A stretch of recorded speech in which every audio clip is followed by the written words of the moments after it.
I'm delighted with the earnings. I think again it's all about consistency of delivery, reliability, and resilience. And once again, we've delivered on all aspects of our business.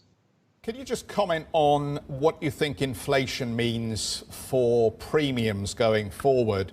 And ultimately, I know that you're a keen student of the pressures on household budgets in the UK. What do you think that may mean on increasing the pressure on households? No, I think you're right to highlight that.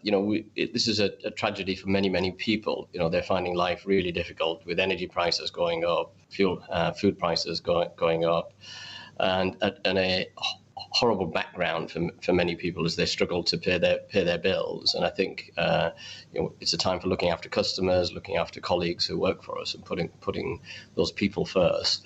Clearly, we have a particularly resilient model. It's been very resilient for the last over a decade now, producing 8 to 10% growth year after year after year. And we look at the business over a very long period of time.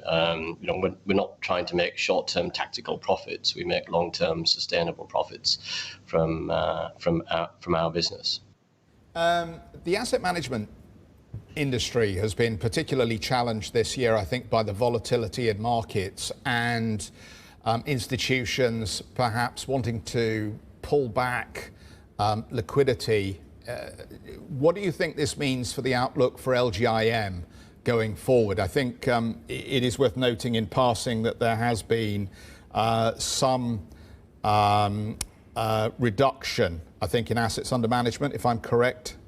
Yeah, just from market movements, we had net inflows of £65 billion in half a year, and over half of those were from international markets. So, we see the prospects as being, terrific for our businesses.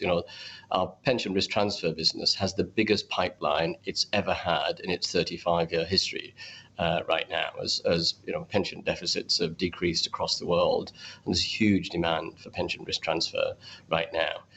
We need an investment-led growth recovery, and we're talking a lot about short-term windfall and tactical profits made by certain industries, because there's a high degree of inelasticity in the market. So tiny amounts of volume changes having a huge impact on prices, but that won't last for long. I think, as you correctly pointed out earlier, inflation expectations are coming down quite rapidly.